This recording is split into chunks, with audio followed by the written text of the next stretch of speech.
तो यार स्पेन ने अपना second FIFA world cup title जीत लिया by defeating Argentina in the finals. लेकिन हर इंडियन के मन में एक ही सवाल है यार कि इंडिया फीफा कब खेलेगा।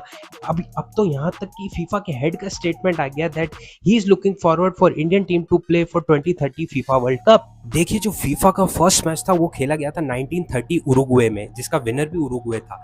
और 1930 से लगाकर 2026 तक इंडिया केवल एक बार क्वालिफाई किया है, that is in 1950, and that too because दूसरी एशियन टीम्स ने विड्रॉ कर लिया था। लेकिन एंड में all India football federation AIFF ने इंडिया को भी विड्रॉ कर लिया उस टूर्नामेंट से। अगर मैं इंडिया की प्रेजेंट फीफा रैंकिंग की बात करूं तो वो 139 है आउट ऑफ 211 कंट्रीज। इसका मतलब हम टॉप 100 से बाहर है। जबकि हमारी दूसरी एशियन कंटेम्प्रेरीज जिसके अंदर जापान, साउथ कोरिया और ईरान, ये तीनों अंडर 50 रैंकिंग्स में आते हैं। लेकिन आपको मैं कमाल की बात बताऊं कि 1951 से लगाकर 1962 तक, जिसको हम golden era of Indian football भी कहते हैं, under the coaching of sir Syed Abdul Rahim, जिनके ऊपर ये मूवी भी बनी है जिसका नाम है मैदान, जिसमें अजय देवगन ने सर सैयद अब्दुल रहीम का रोल प्ले किया है, उनकी कोचिंग के अंदर हमने एशिया में पूरे फुटबॉल में डोमिनेट किया था।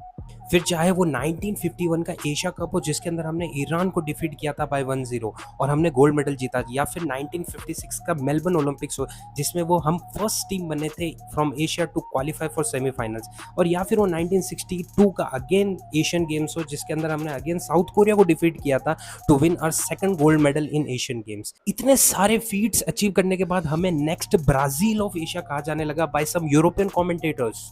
जहां पे 1964 के बाद इंडिया फुटबॉल में डिक्लाइन कर रहा था, वहीं दूसरी एशियन कंट्रीज ने कंटिन्यूस इंप्रूवमेंट करके ग्रास रूट लेवल्स पे इंफ्रास्ट्रक्चर इंप्रूव करके कंटिन्यूस राइज किया in their rankings.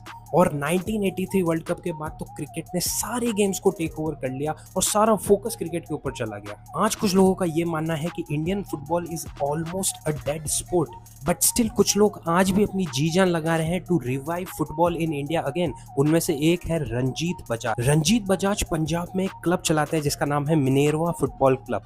मिनेरवा football club के बच्चों ने कमाल कर दिया और यूरोप में जाके इंडिया के झंडे गाड़े। उन्होंने यूरोप में होने वाले दो सबसे ज्यादा प्रेस्टिजियस यूथ कंपटीशन, जिसमें से पहला है हेलसिंकी कप जो फिनलैंड में ऑर्गेनाइज होता है और दूसरा है गोथिया कप जो स्वीडन में ऑर्गेनाइज होता है गॉथनलैंड में।